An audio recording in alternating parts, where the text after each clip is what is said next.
Seigneur, qu'est-ce qu'il faut que je partage ce matin? Il y a le trouble qui est là dû à cette pandémie du Covid-19. Il y a des faux prophètes qui se lèvent pour pouvoir parler de la part du Seigneur alors que le Seigneur ne les a pas appelés et il ne les connaît même pas. Ils prophétisent la paix alors que nous sommes dans un temps d'angoisse.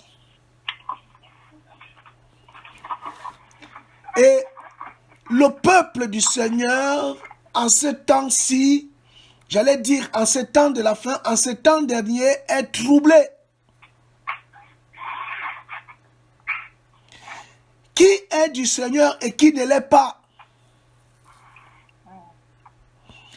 Quel message écoutes-tu? Quel est l'état de ton cœur par rapport à tout ce qui se passe? De quelle nourriture te nourris-tu? C'est vrai qu'avec le phénomène du confinement, les rassemblements sont devenus difficiles. Et nous sommes en train de rentrer petit à petit dans ce que Hébreux 11 appelle les héros de la foi qui allaient dans les catacombes, qui allaient dans les grottes. Et aujourd'hui, chacun est réfugié dans sa maison pour pouvoir entendre la parole de l'évangile. Et dans ces temps de confusion, de début de temps difficiles, beaucoup se réfugient devant leur écran d'ordinateur ou devant leur téléphone portable pour écouter la parole. Ce qui en soi n'est pas mauvais. Mais nous devons appeler au discernement, à l'aide de l'Esprit Saint, pour pouvoir manger une nourriture qui va nous remplir de manière à nous amener plus à la sainteté qu'à l'abomination. Et nous sommes dans un temps de confusion, mes bien-aimés, qu'il est important de pouvoir avoir l'oreille aiguisée, l'oreille prête à écouter l'ainsi dit le Seigneur, mais pas l'ainsi dit les hommes. Et on va beaucoup voyager ce matin, beaucoup. Je ne sais pas combien de temps cela nous prendra, mais chacun, et moi le premier, prendra sa part dans ce que le Seigneur a préparé pour nous. Nous allons rendre grâce et nous allons commencer. Seigneur notre Maître, Yoshua Mashiach, tu es le véritable, l'unique, le seul, le créateur du ciel et de la terre. La Bible déclare, Seigneur, que tu tiens l'univers entre tes mains, dans ta main. Tu es immensement, Seigneur, grand, et que même notre entendement ne peut comprendre ni ne peut te contenir. C'est pourquoi, Seigneur, dans ton immensité, dans ta grandeur infinie, nous te prions, Père, que tu fasses tomber les écailles de nos yeux et que tu puisses, Père, déboucher nos oreilles. Tu puisses disposer nos cœurs ce matin, Père, afin d'écouter, de saisir et de comprendre ta parole. Nous voulons être des enfants à tes pieds. Nous voulons être des esclaves à ton service. Nous voulons être aussi tes fils qui espèrent hériter le royaume avec toi. Père, pour l'éternité, à la vie, à la mort, pour toi, Yoshua, notre seul maître. Amen. Bien-aimés, nous allons prendre un passage dans le livre de Ézéchiel. On va beaucoup voyager. Et chacun donnera un nom à ce message.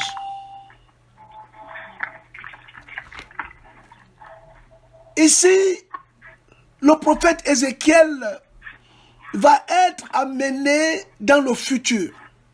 C'est-à-dire que le Seigneur le dira dans le livre d'Osée, qui ne fait rien sans avoir dit au préalable à ses prophètes. Et dans cette vision que le prophète Ézéchiel va avoir, le Seigneur va l'amener dans le temple du millénium. Quand on parle du millénium, il faut savoir qu'avant le millénium, il y a l'enlèvement de l'église. Avant le millénium, il y a les noces. Avant le millénium, il y a la bataille d'Armageddon. Et ici, le Seigneur va amener Ézéchiel dans le temple.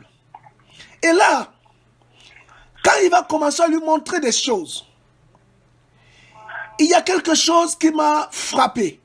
On va prendre la parole dans le livre d'Ézéchiel, chapitre 48. Ézéchiel, chapitre 48. À partir du verset 10. On va lire la parole du Seigneur. Et cette contribution sainte sera pour les prêtres.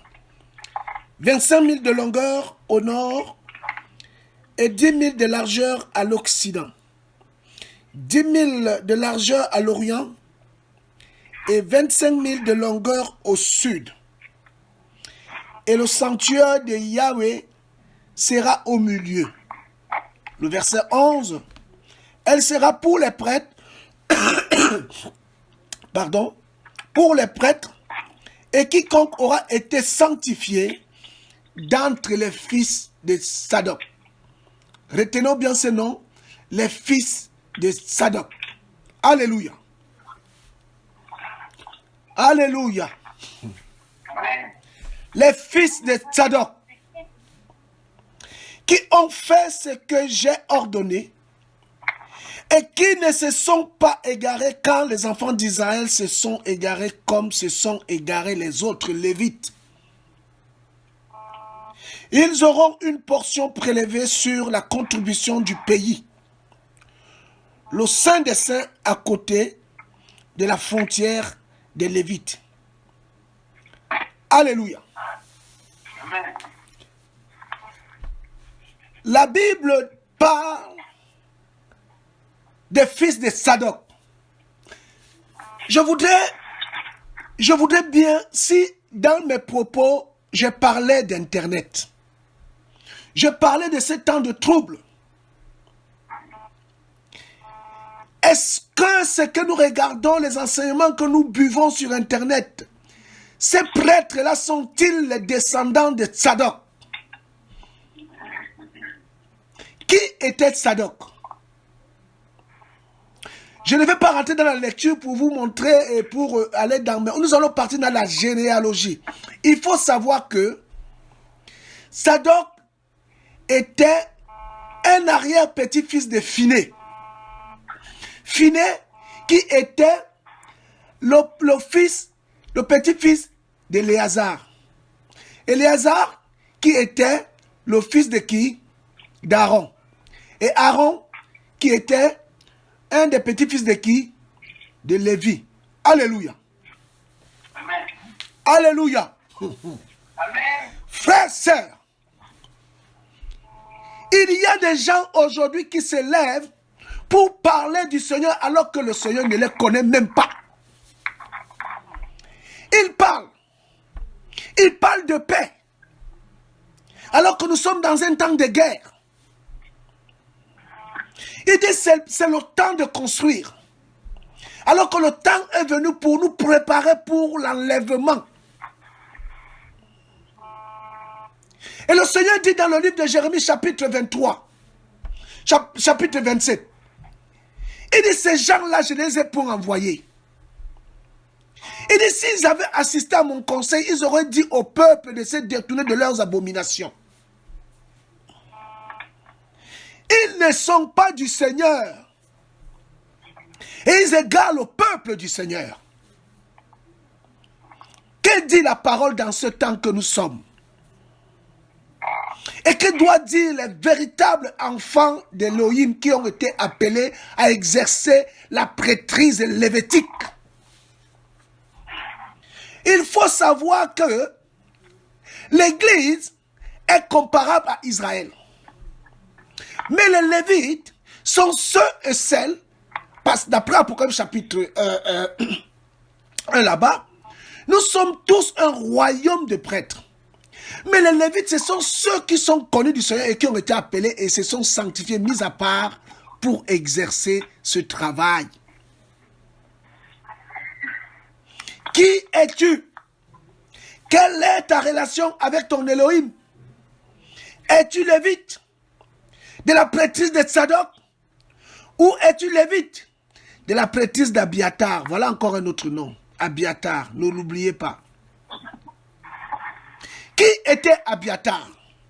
Abiatar était le fils d'Achimélec. Vous vous souvenez le livre de 2 Samuel ou 1 Samuel, où Saül va aller tuer Achimélec, chez qui David était descendu avec ses hommes et qui lui avait remis l'épée de Goliath. Et il y avait un homme qui était là, un homme de Saül qui était là venu pour prier. Il va suivre la scène et il va aller dire à Saül, et Saül va venir tuer Achimélec. Vous vous souvenez de cette histoire? Et la Bible déclare qu'il y a un de ses fils qui va s'échapper. Et un de ses fils s'appelait qui? Abiatar. Mais qui est l'ancêtre d'Achimélec? L'ancêtre d'Achimélec, c'est Itamar. Qui est Itamar? Itamar est le frère de Éléazar ou Elazar. Et qui était Itamar? Itamar était un des fils d'Aaron. Vous voyez? Mais or, dans le livre de Nombres 25 ou 23 là-bas, le Seigneur va faire alliance avec Phiné, avec Éléazar. Parce que c'est Éléazar qui avait hérité de la prêtrise d'Aaron. Et c'était Phiné qui avait eu le zèle quand un enfant d'Israël, Osmi et Cosbi, qui avait amené l'interdit au milieu des enfants d'Israël dans l'affaire de Baal-Péor. Alléluia. Et là, Achimélec va faire pour fils Abiatar. Et cet Abiatar, lorsque Adonijah va vouloir prendre le pouvoir, la Bible déclare que le sacrificateur, le prêtre, le grand prêtre, il y en avait 2. Il y avait Abiatar et il y avait Tsadok. Écoutez bien mes frères, c'est la parole du Seigneur. La parole du Seigneur, c'est aussi l'histoire. L'histoire de nos ancêtres. L'histoire de ceux qui nous ont précédés dans la foi. Or, que dit la Bible? La Bible dit que lorsque Adonijah, un des fils de David, va se lever pour pouvoir prendre la royauté, voyant que son père était presque à la mort, il va prendre à ses côtés Joab, qui était chef de l'armée, et Abiatar, qui était fils d'Achimélec, descendant d'Itamar. Oh, l'alliance du Seigneur était avec Elazar, Phiné et Tsadok. Donc Abiatar, quoique étant prêtre, va relier la partie des rebelles. Parce qu'il n'était pas appelé du Seigneur. Il va aller avec Adonijah. Et Adonijah va se rebeller et vouloir prendre la royauté. Mais regardez, que dit la parole? La parole dit que, si nous revenons dans le livre d'Ézéchiel, chapitre 48, le Seigneur dit, elle sera, au verset 11, pour les prêtres et quiconque aura été sanctifié d'entre les fils de Tsadok, qui ont fait ce que j'ai ordonné et qui ne se sont pas égarés quand les enfants d'Israël se sont égarés comme se sont égarés les autres Lévites. Donc Abiatar, quoique étant Lévite, n'était pas connu du Seigneur. Parce que l'alliance était avec Tsadok. C'est pourquoi dans le temple du millénium, quand le Seigneur reviendra pour la restitution de toutes choses, il va appeler à son service ceux et celles qu'il connaît, ceux et celles avec qui il a passé l'alliance. La question ce matin, toi qui es lévite, toi qui es l'épouse, toi qui es l'église, toi qui es prêtre, de quelle alliance es-tu? Alléluia. Et ici, si nous prenons le livre de Jean chapitre 14, que dit la parole? Prenons Jean 14, mes bien-aimés.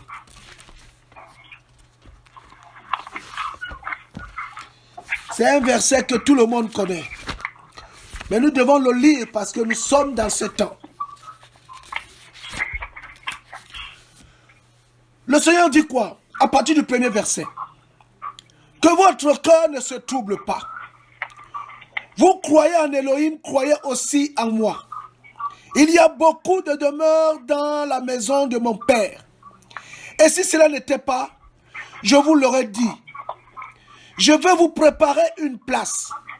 Et quand j'en serai allé, et que j'aurai préparé une place, je viens de nouveau et je vous prendrai avec moi. Alléluia. Je vous prendrai avec moi.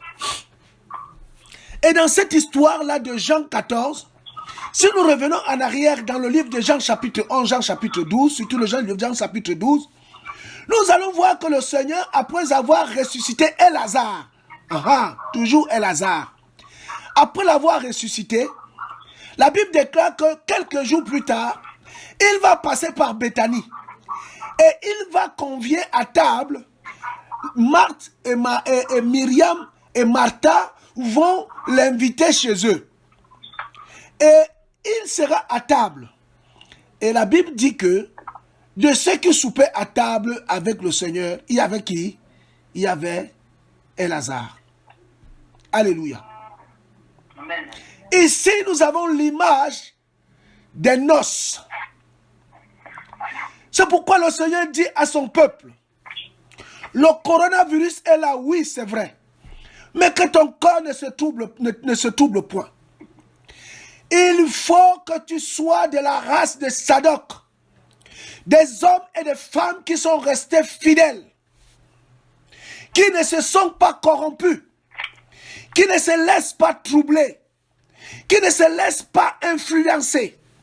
Qui ne se laissent pas manipuler. Qui ne se laissent pas corrompre. Qui ne se laissent pas abattre. Qui ne se laissent pas convaincre par des histoires, des fumisteries, des chimères. Mais des hommes et des femmes qui gardent fermement leur position. Des hommes et des femmes fidèles à la saine doctrine, qui s'abreuvent avec la vraie parole, qui sont connectés non à un homme, mais au véritable prêtre. Alléluia. Alléluia. Amen. Oh frère, la Bible dit dans le livre de Matthieu chapitre 24 qu'il y aura des guerres, qu'une nation se lèvera contre une autre, qu'il y aura la peste. J'allais dire qu'il y aura le coronavirus. Vous voyez mes frères, il y a des variants aujourd'hui. Le variant indonésien, le variant chinois, le variant sud-africain, le variant anglais, le variant américain, le variant... on ne connaît plus, on ne connaît plus. C'est la peste, la peste est dehors. Mais de la même manière, frère, lorsque le Seigneur avait suscité Moshe en Égypte, le Seigneur avait dit à Moshe, frères, sœurs, de oindre sur les linteaux et sur leurs portes le sang de l'agneau. Alléluia. Frères, sœurs, la Bible déclare que tous les premiers-nés étaient morts en Égypte jusqu'au bétail, excepté dans la maison des Israélites. Nous sommes dans ce temps. Nous sommes dans ce temps où la vraie église, qui est invisible, mais quoique visible, qui est méprisée et méprisable, qui a reçu et gardé le nom du Mashiach, cette église-là traverse cette étape avec victoire et assurance. Prenons le livre d'Apocalypse chapitre 2. Il y a quelque chose là-bas pour nous.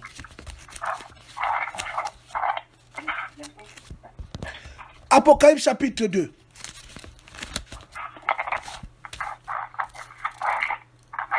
À partir du verset 8. La Bible dit, écrit aussi à l'ange de l'église de Smyrne, Voici ce que dit celui qui est le premier et le dernier, qui était mort et qui est revenu à la vie.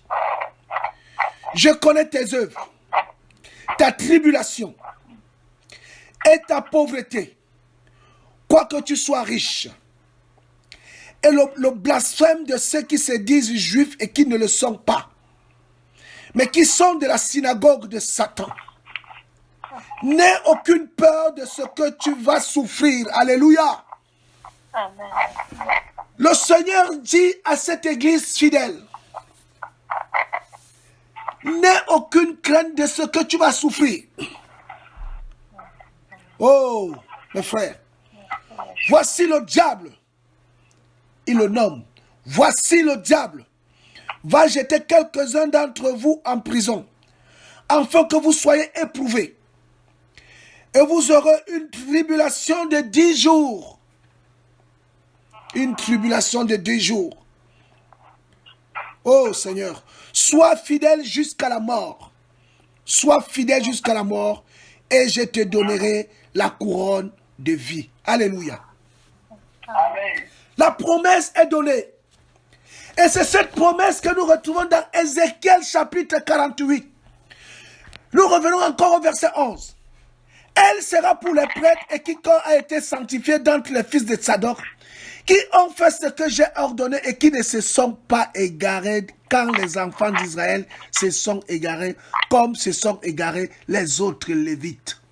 Alléluia. Frères, sœurs, nous sommes dans un temps d'égarement. Nous sommes dans un temps où la promiscuité sexuelle, nous sommes dans un temps où les hommes et les femmes qui ont reçu la parole du Seigneur sont dans la compromission.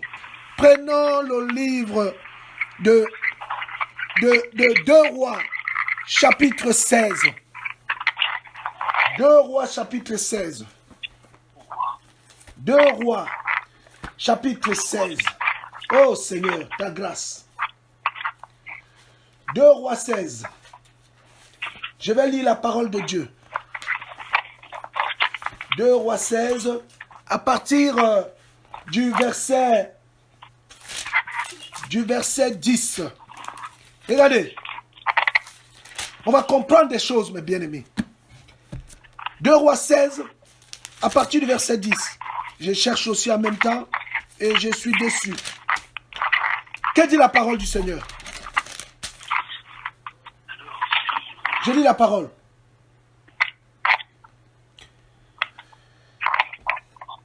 Alors, le roi Akaz s'en alla à la rencontre de Tiglath-Pileser, roi d'Assyrie, à Damas. Et ayant vu l'autel qui était à Damas, le roi Akaz envoya au prêtre Uri la forme et le modèle exact de cet autel. Le prêtre Uri construisit un autel entièrement d'après le modèle envoyé de Damas pour le roi Akaz. Et le prêtre Uri le fit avant que le roi Akaz soit de retour de Damas. Quand le roi Akaz revint de Damas et vit l'autel, il s'en approcha et y monta. Il fit brûler son holocauste et son sacrifice, versa ses libations et répandit sur l'autel le sang de ses sacrifices d'offrande de paix. Il éloigna de la face de la maison de l'autel d'airain qui était devant Yahweh, afin qu'il ne soit pas entre le nouvel autel et la maison de Yahweh. Et il le plaça à côté du nouvel autel vers le nord. Et le roi Akaz donna cet ordre aux prêtres. Faites brûler l'holocauste du matin et l'offrande du soir, l'holocauste du roi et son offrande, les holocaustes de tout le peuple du pays et leurs offrandes. Versez-y les libations et répandez-y tout le sang des holocaustes et tout le sang des sacrifices. Mais pour ce qui concerne l'autel d'airain, je m'en occuperai. Le prêtre Uri exécuta tout ce que le roi Akaz lui avait ordonné. Et le roi Akaz brisa les panneaux de base et en ôta la cuve qui était dessus. il descendit la mer de dessus des bœufs des reins qui étaient sous elle, et il posa sur un pavé de pierre. Il changea aussi la maison de Yahweh à cause du roi d'Assyrie. Les portiques du sabbat qu'on y avait bâti et l'entrée extérieure du roi. Alléluia. Alléluia. Amen. Cette histoire montre l'infidélité d'un prêtre, Uri, qu'il va amener à l'abomination tout un peuple. Il a craint un homme. Il a oublié l'alliance qu'il avait passée avec son Seigneur. Il va amener le peuple au péché. Ce prêtre, et ils sont nombreux comme ça aujourd'hui, qui enseignent des choses qu'il ne faut pas enseigner, qui égarent le peuple du Seigneur, qui font des alliances que le Seigneur n'a pas ordonnées.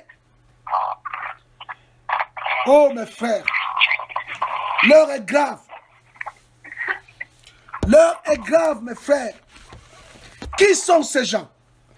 Regardez dit ce que dit la Bible. Prenons le livre de Tite. Tite, chapitre 1.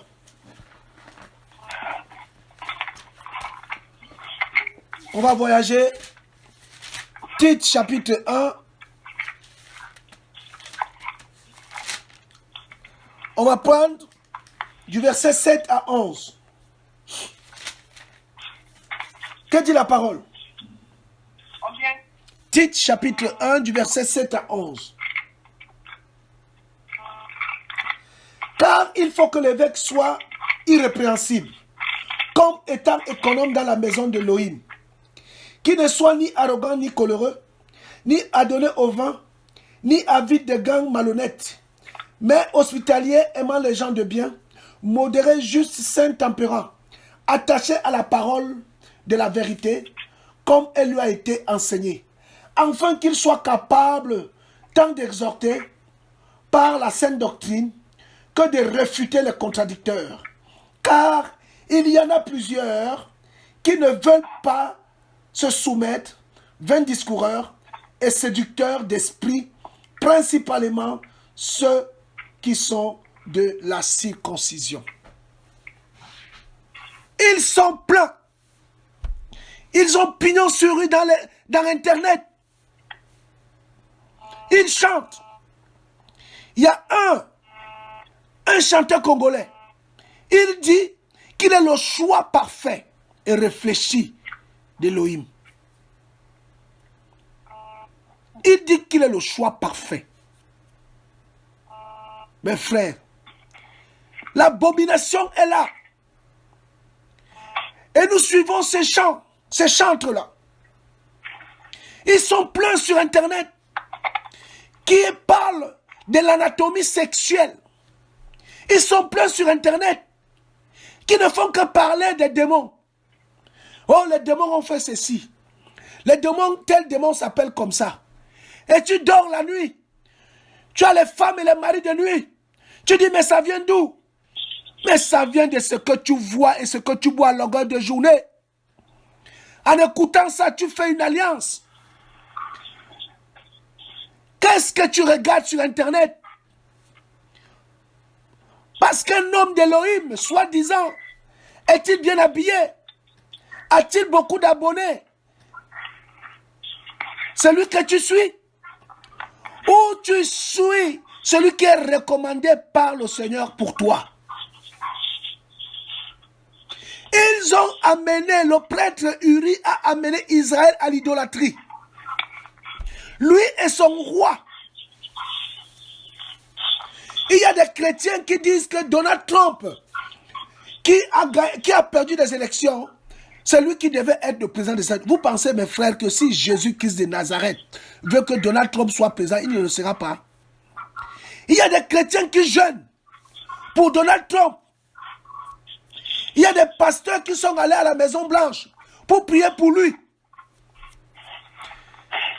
Le sacrificateur Uri était au service d'Akaz, mais il n'était pas au service d'Elohim.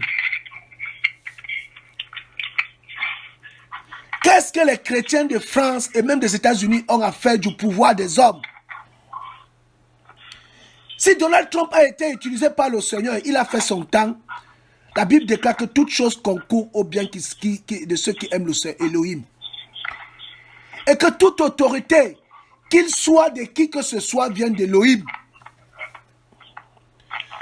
C'est Joe Biden qui est président, c'est ce que le Seigneur, qu'il ait triché ou pas, c'est ce que le Seigneur a voulu. Arrêtez de prier pour Donald Trump. Oui, on peut prier pour lui, pour qu'il soit sauvé.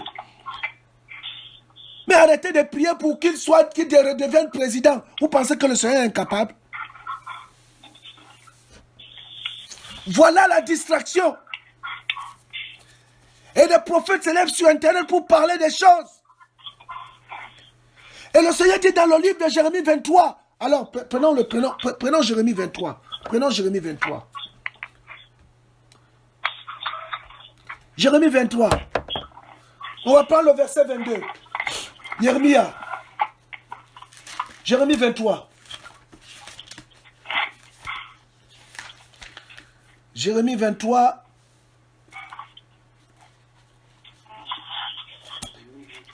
Jérémie 23, on va prendre le verset 22.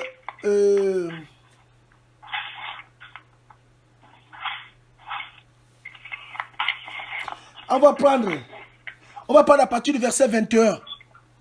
Que dit la parole?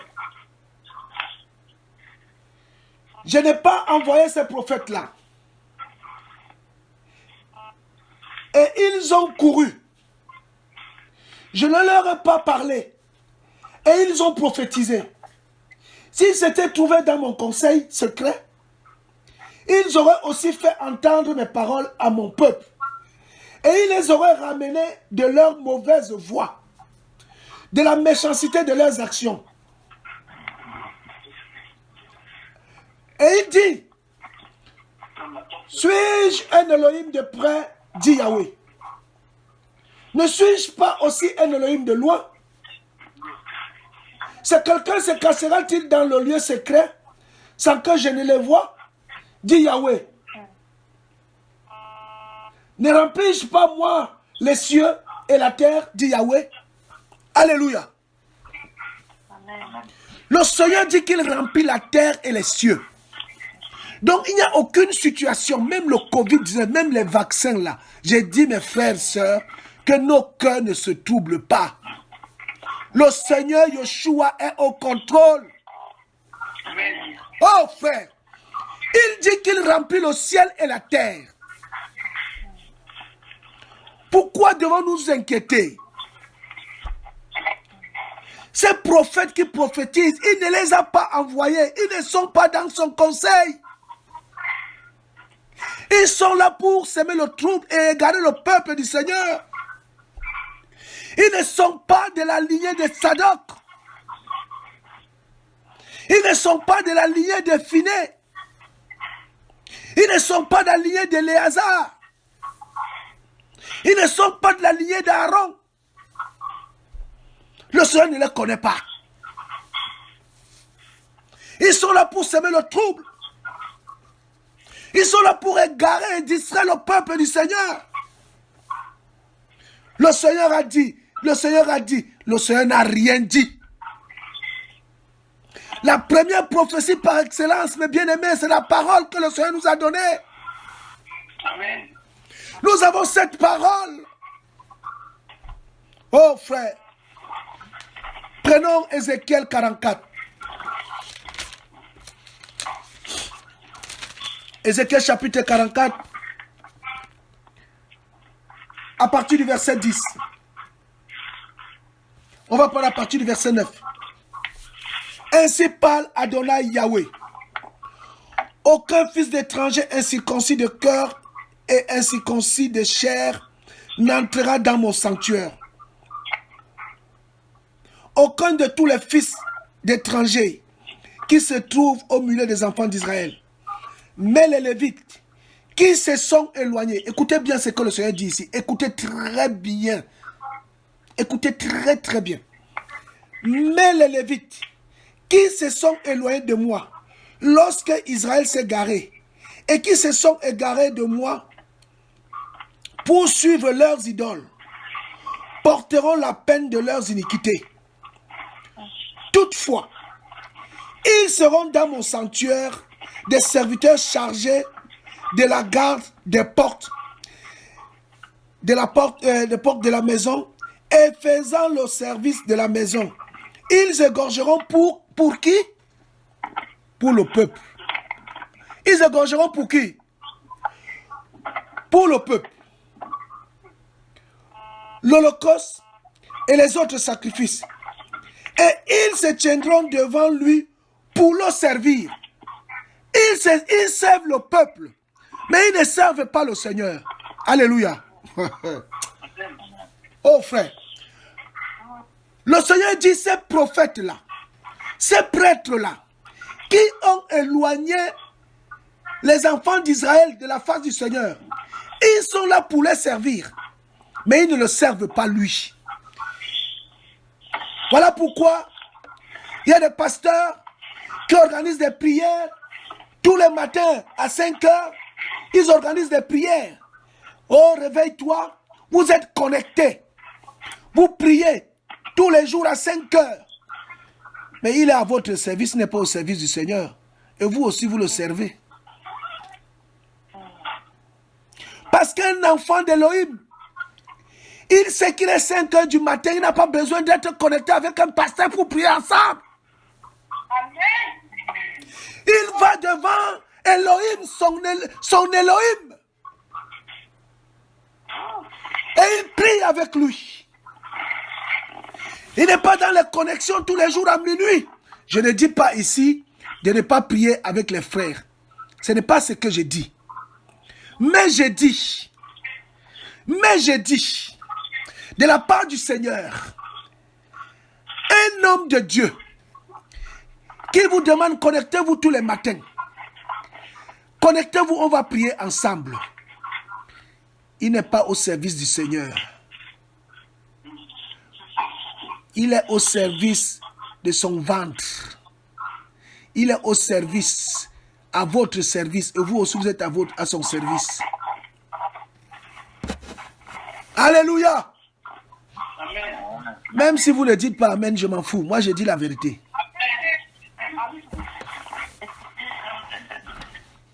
Frères et sœurs, nous sommes arrivés dans un temps où il faut chercher la face du véritable Elohim. Nous sommes dans un temps où, avant d'écouter un enseignement, moi, je vais vous donner mon témoignage. J'écoutais un Congolais. Je vais taire son nom parce que le Seigneur ne m'a pas permis. Ce monsieur, il dit que c'était un ex-sataniste. Il écoutait parce qu'il parle des choses intéressantes et tout et tout. Mais je vous assure que à chaque fois que j'écoutais ce monsieur-là, mes nuits étaient agitées. J'ai dit, mais Seigneur, qu'est-ce qui se passe? Qu'est-ce qui se passe? C'est quoi? C'est quoi le problème? Et un jour, j'en parle à un frère. Le frère me dit, mais regarde le monsieur-ci. Mais c'est un monsieur qui se décarpe la peau. C'est une impudique. J'étais abonné à sa chaîne. Frères, sœurs, écoutez bien, je vous parle de ce que moi, votre frère, j'ai vécu. Quand je me suis désabonné, je ne l'ai plus écouté. Mes nuits sont devenues paisibles et tranquilles. Attention, les connexions dans les chaînes là, c'est des alliances. Les connexions, les abonnements, quand tu t'abonnes, c'est une alliance. Allez demander au Seigneur, il vous le dira. Tu ne dois pas t'abonner avec n'importe quel prédicateur. Ton éternité en dépend, je vous dis la vérité. C'est pourquoi dans ce ministère, nous envoyons les hommes et les femmes au Seigneur Jérémie 33, 15. C'est lui le bon numéro de téléphone. C'est lui la bonne connexion. C'est lui le bon abonnement. Mais pas avec un homme. Pas avec une femme. Il y a même des femmes qui encouragent d'autres femmes à acheter des objets vraiment sexuels pour satisfaire leurs besoins. Ça se passe dans des chaînes de connexion. Et on parle du nom de Yeshua. On le mélange à tout. Qui est de Sadok? Qui? Frères et sœurs, nous sommes dans un temps de confusion. Nous sommes dans un temps de mélange. Mais le Seigneur dit que votre cœur ne se trouble pas. Vous avez reçu la sainte doctrine. Gardez cette doctrine. Cherchez la face du Seigneur. Sanctifiez-vous. Le Seigneur est à la porte, mes frères. Et pour finir, on va prendre le livre d'Apocalypse chapitre 3. Apocalypse 3.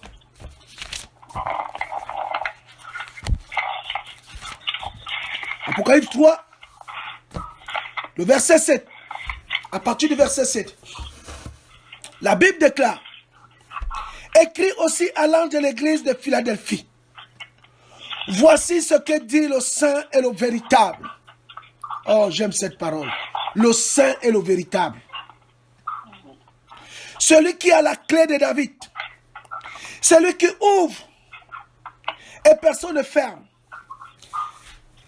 Je vais vous dire ici que lorsque le sacrificateur, le grand prêtre, Sadok, c'est lui qui était le prêtre de David.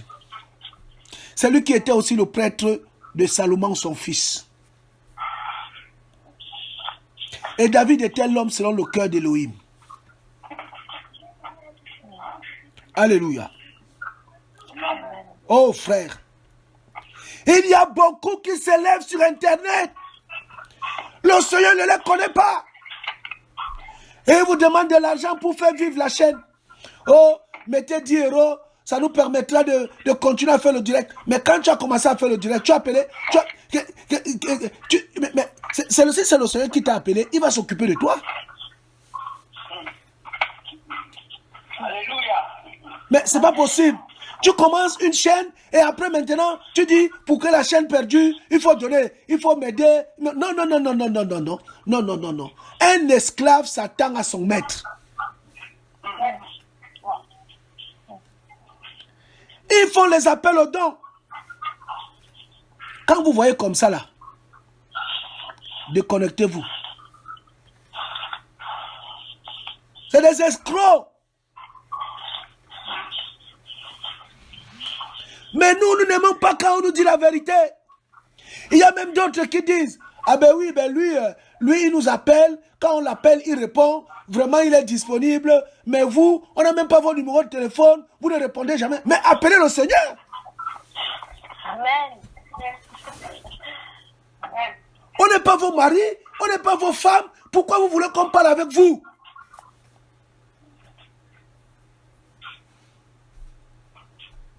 Oh! Dans les 7 églises d'Apocalypse, 2 étaient connues du Seigneur, 5 étaient fausses. Alors faites donc la proportion avec tous les prédicateurs qui sont sur Internet. Combien sont du Seigneur? Combien? Et le Seigneur continue en disant, je connais tes œuvres. Voici, j'ai ouvert une porte devant toi et personne ne peut la fermer. Parce que tu as peu de puissance.